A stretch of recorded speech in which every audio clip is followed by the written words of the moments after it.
Hello everyone, myself Avijit Sinha, and today I'm going to start our new chapter, our rural governance. It's chapter number 23. Now, in this chapter, we will read about the rural government. It means in rural area or in village area, how the government work or which type of government work in rural areas.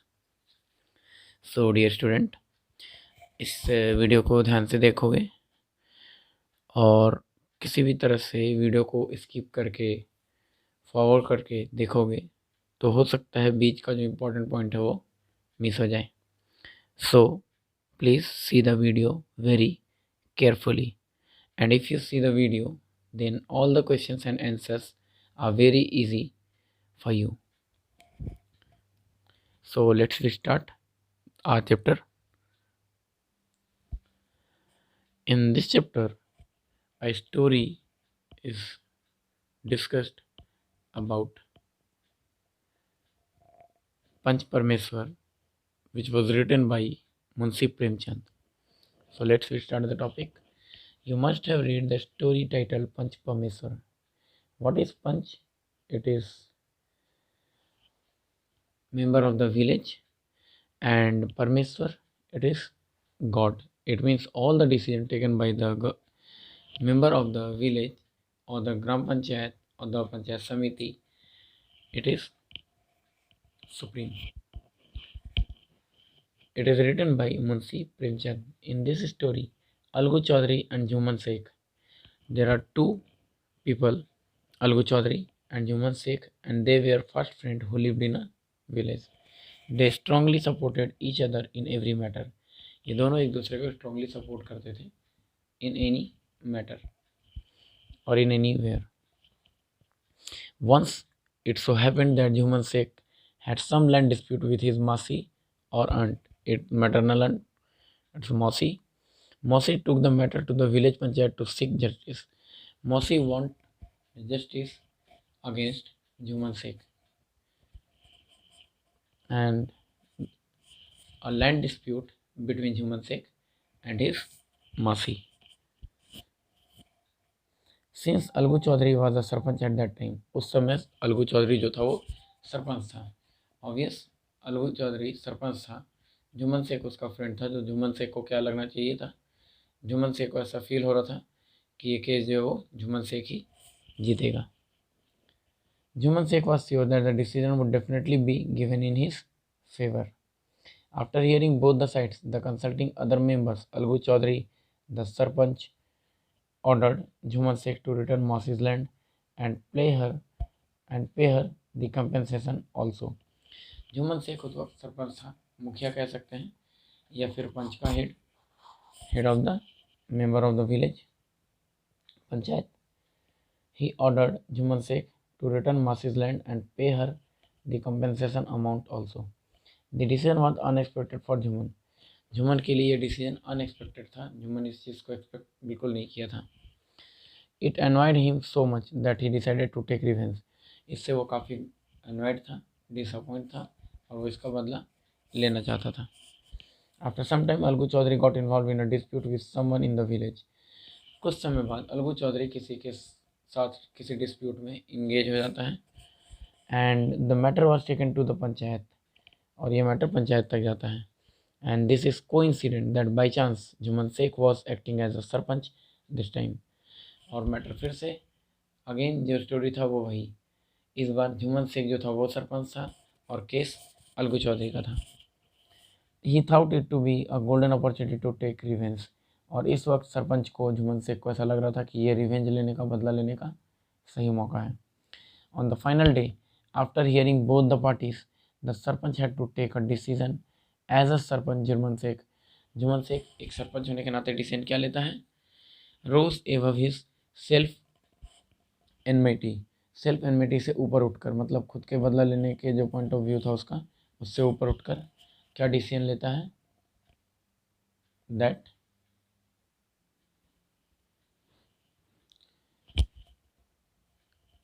And give an impartial decision. मतलब partiality नहीं करता है, impartial legal decision लेता है which was in favour of Algu Chaudhary, जो decision Algu Chaudhary के favour में होता है। मतलब जुम्मन शेख चाहता तो बदला ले सकता था, लेकिन यहाँ पर ये स्टोरी शो कर रहा है कि एक मुखिया का बहुत बड़ा रिस्पॉन्सिबिलिटी होता है, वो सारे चीज़ों से हटकर जो लीगल फेस होता है उस चीज़ को डील करता है। तो यहाँ पर जुम्मन शेख जो था वो एक अच्छा, एक ईमानदार सरपंच का रोल प्ले करता है। In olden days, the decision of the panchayat was considered to be the supreme and could not be challenged. The system continues even today. Olden days में जो सरपंच डिसीजन ले लिया करते थे वो डिसीजन फाइनल होता था और उसको कोई भी चैलेंज नहीं कर सकता था। In recent times, all this procedure follows. आज भी ये प्रोसीजर फॉलो होता है। कैसे? तो डिस्ट्रिक्ट कोर्ट में जब कोई केस जाता है तो वहाँ के जज जो भी डिसीजन ले लेते हैं वो फाइनल होता है, उसको कोई भी चैलेंज नहीं करता है। बट हाँ, अगर आप सेटिस्फाइड नहीं हैं तो डिस्ट्रिक्ट कोर्ट की जगह पे आप हाई कोर्ट जा सकते हैं, बट अपोज नहीं कर सकते हैं। आप उस केस को लेकर हाई कोर्ट में ट्रांसफ़र करवा सकते हैं। हाई कोर्ट में अगर आपका केस आप सेटिस्फाइड नहीं होते हैं डिसीजन से, या फिर हो सकता है फिर से केस आपके अगेंस्ट हो, तो आप सुप्रीम कोर्ट में चैलेंज कर सकते हैं। बट सुप्रीम कोर्ट भी अगर डिसीजन आपके फेवर नहीं लेता है तो आपको उसके डिसीजन को मानना होता है, क्योंकि सुप्रीम कोर्ट का मतलब ही होता है सुप्रीम पावर। वो जो डिसीजन लेगा वो फाइनल होगा। Next is the issues and problem of an area can be understood better by the local people, therefore the solution to the local problem must be left to the people themselves. They would sit together at a common place. लोग common place पे एक साथ एक जगह जमा होकर बैठते हैं, गैदर्ड होते हैं। क्यों? होल डिस्कस करते हैं and try to find the solution to their day to day local problem. लोगों का जो day to day local problem है उसको सॉल्व करने का कोशिश करते हैं, या फिर डिस्प्यूट को सेटल करने की कोशिश करते हैं। Since they govern their affair themselves, the system is rightly named as local self government. मतलब खुद से लोकल सेल्फ, खुद का गवर्नमेंट, सरकार। गांव का जो सरकार होता है जो खुद से डिसीजन लेता है, खुद के लिए, खुद के वेलफेयर के लिए और खुद के प्रमोशन के लिए, that is called local self government. इस टॉपिक में हम लोग आगे क्या देखेंगे? आगे हम लोग लोकल सेल्फ गवर्नमेंट का टाइप्स भी देखेंगे और उसके साथ कैसे तीनों जो टाइप्स हैं लोकल सेल्फ गवर्नमेंट का, वो तीनों का वर्क कैसे अलग अलग है, बट जो प्रोसीजर है वो सेम होगा। Come on to the next page.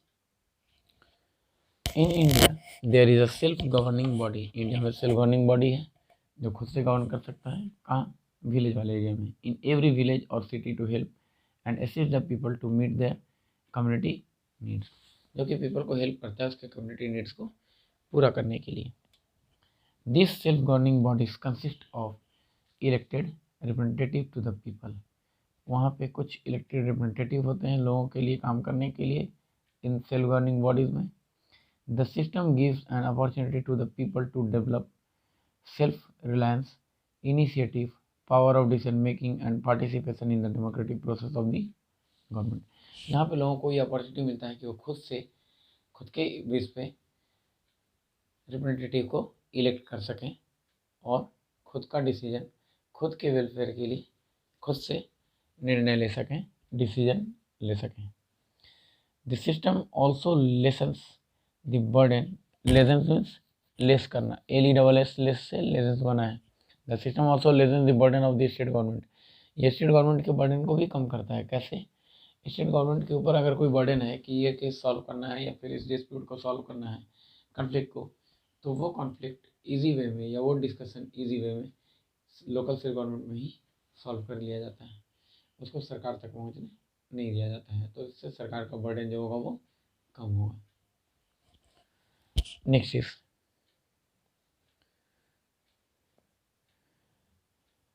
let us study about the government of the rural India, which comprises of more than 250,000 villages or 250,000 villages.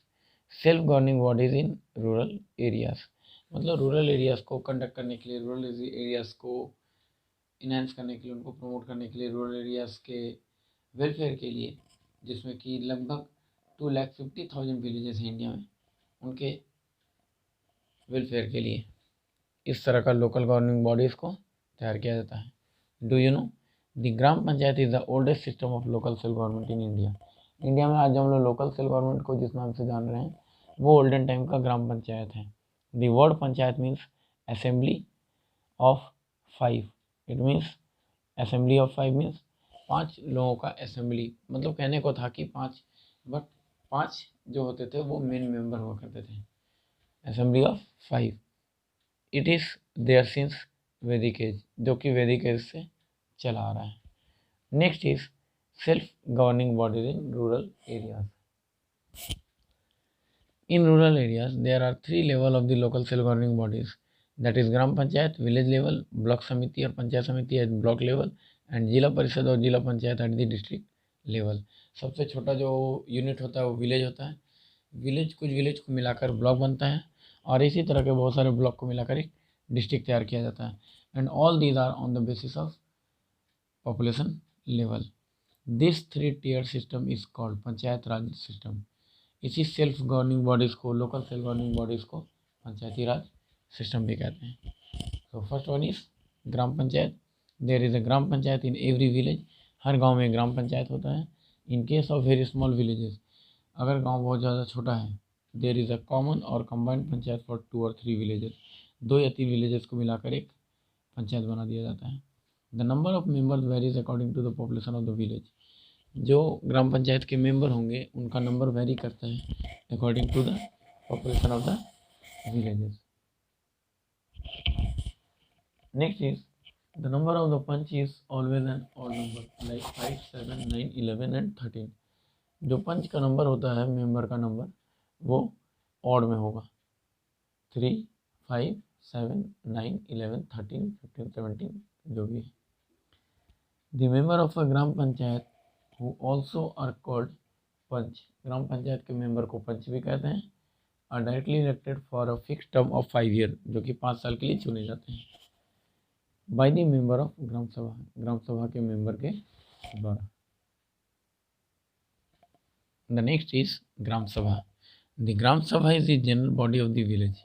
All the men and women of the village who have attained the age of 18 year and are registered as voters from from the gram sabha. Gram सभा में कौन लोग होंगे?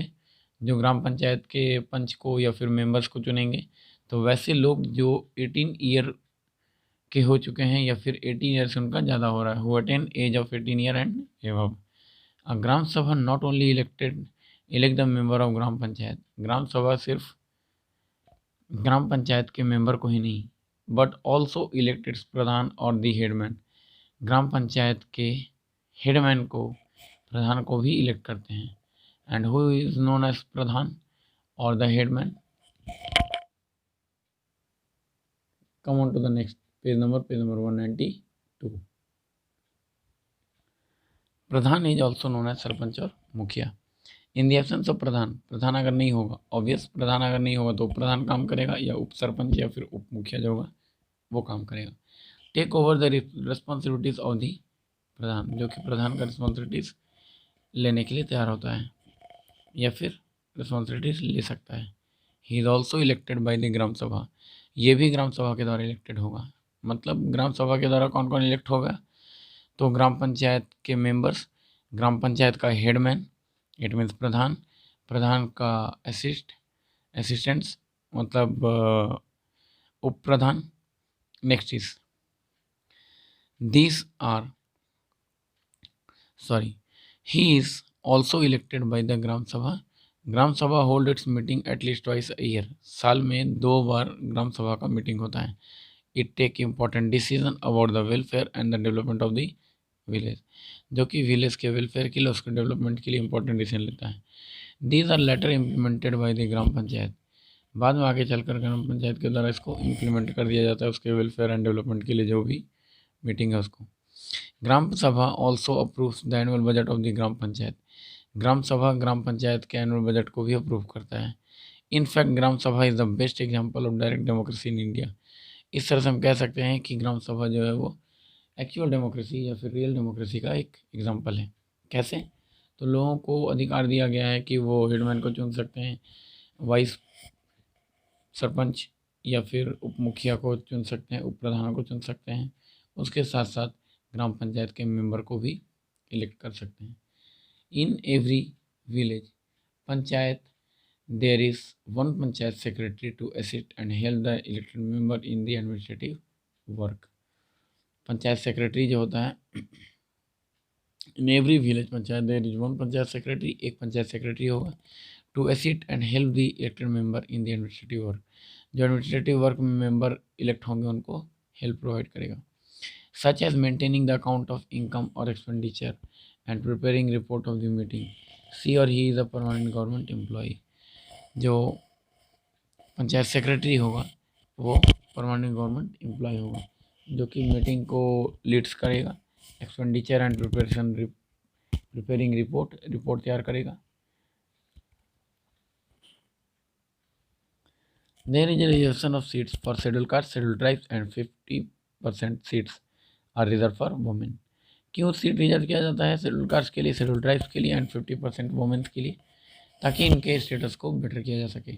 Schedule caste कौन होते हैं? वैसे cast जो कि अनुसूचित होते हैं, जिनको सूचित किया जाता है या फिर जिनको लिस्ट आउट किया जाता है, जो पॉपुलेशन में कम है या फिर जिनको ऐसा लगता है कि वो माइनॉरिटी में है, उनको मेजॉरिटी वाले डोमिनेट कर सकते हैं या फिर उनके साथ एक्सप्लॉयटेशन हो सकता है, उनको डिस्क्रिमिनेट किया जा सकता है। तो इस सब चीज़ों से बचाने के लिए गवर्नमेंट एक तरीका क्या निकाला कि इनको रिजर्वेशन प्रोवाइड कर दिया जाए। रिजर्वेशन मिलने से इनको वैल्यू मिलेगा और धीरे धीरे इनका जो स्टेटस है वो हमारी सोसाइटी में बेटर होगा। शेड्यूल ट्राइब जो ट्राइबल लोग होते थे, जनजाति लोग, वो धीरे धीरे शहर की तरफ मूव करने लगे, तो ऐसे लोगों को भी लिस्ट आउट किया गया। And 50% of seats reserve for women. Women के वेलफेयर के लिए, वुमेन को आगे बढ़ाने के लिए, वुमेन एम्पावरमेंट के लिए 50% सीट्स वुमेन के लिए रिजर्व किया गया लोकल सेल्फ गवर्निंग बॉडी में। Now next come on to the function of gram panchayat. अब हम लोग ग्राम पंचायत के फंक्शन को देखें, क्या क्या काम ग्राम पंचायत करता है। अब तो क्या करोगे कि जो फंक्शन ऑफ ग्राम पंचायत दिया है इसको नंबरिंग कर लोगे 1 2 3 4 5 6 7 8 9 में भी। एग्जाम में अगर 5 मार्क्स में आ गया तो 9 में से कुछ 5 पॉइंट लिखेंगे। सबसे पहला provision of clean drinking water. It means gram panchayat having the responsibility to provide clean drinking water to the people of the village. गांव के लोगों को क्लीन ड्रिंकिंग वाटर प्रोवाइड करना। Also maintain the sanitation and the public health facility and animal husbandry system in the respective or in the particular village. Plantation of trees to provide shelter for the animals and also providing shades for the people or for the traders or merchants। Merchant के लिए, traders के लिए, उन लोगों को छाया मिले या फिर एनवायरनमेंट क्लीन हो, ये सब चीज़ों के लिए प्लांटेशन ऑफ ट्रीज का काम जो है वो भी ग्राम पंचायत का होता है। Construction and maintenance of village roads. Village के रोड्स को कंस्ट्रक्ट करना, मेंटेन करना, स्ट्रीट लाइट को मेंटेन करना, public wells, tank, water ways and other public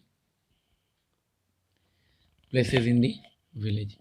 supervision of work of government servant. Government के सर्वेंट के वर्क को सुपरवाइज करना, like police man, worker of primary health centres and teachers, ये सारे के काम को देख रेख करने का काम ग्राम पंचायत का होता है। Supply of quality seeds and fertiliser. जो सीड्स, जो फर्टिलाइजर्स किसान को प्रोवाइड किए जा रहे हैं, फार्मर्स को प्रोवाइड किया जा रहा है, वो उनको प्रॉपर वे में, एक्यूरेट वे में मिल रहा है या नहीं, ये काम भी देखना का काम ग्राम पंचायत का होता है। Supply of quality seeds and fertiliser. Seeds का क्वालिटी एंड फर्टिलाइजर का सप्लाई, ये सब कुछ देखना भी ग्राम पंचायत का काम होता है। Organisation of fair and festivals and fairs, festival, त्योहार एंड फेयर, मेला, ये सारी चीज़ को ऑर्गेनाइज करने का काम भी ग्राम पंचायत का।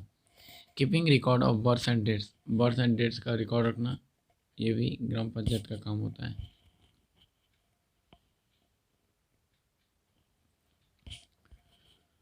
Provision of centre of adult literacy. Adult की लिटरेसी को या एडल्ट को लिटरेसी प्रोवाइड करना भी ग्राम पंचायत का ही काम है। Do you know the most popular fair organise in the village और कैटल फेयर।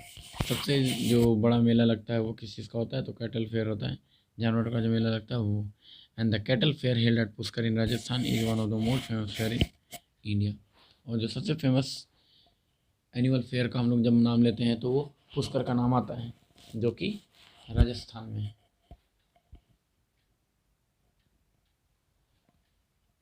ग्राम पंचायत का सोर्स ऑफ इनकम क्या होता है? तो the village panchayat get is income from the taxes on houses. घर से जो टैक्स कलेक्ट किया जाता है, मार्केट प्लेस से जो टैक्स मिलता है, यूजेज ऑफ ओपन स्पेस से, ये सारे चीज़ से जो भी टैक्स मिलता है वो सब सोर्स ऑफ इनकम होता है ग्राम पंचायत का या विलेज पंचायत का। एंड ग्रांट और एड फ्रॉम द गवर्नमेंट, दूसरा गवर्नमेंट की तरफ से भी कुछ एड मिलता है, कुछ हेल्प मिलता है। Many times it raises loan to complete its welfare and development project, बहुत बार ग्राम पंचायत के द्वारा लोन के लिए भी रेस किया जाता है, प्रॉब्लम राइज किया जाता है कि लोन मिलना चाहिए ताकि वो अपने वेलफेयर एंड डेवलपमेंट प्रोजेक्ट को पूरा कर सकें, और वो उनको प्रोवाइड किया भी जाता है। ग्राम पंचायत एंड विलेज पंचायत ये दोनों सेम कैसे हैं? विलेज मतलब गांव होता है, गांव को हिंदी में ग्राम कहते हैं, that is gram panchayat, or village panchayat it is same way. Okay, so from next video or in the next video we see from page number 193 from nyaya panchayat.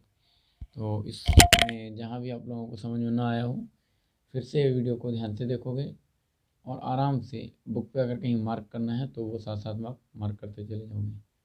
Okay, thanks to all of you.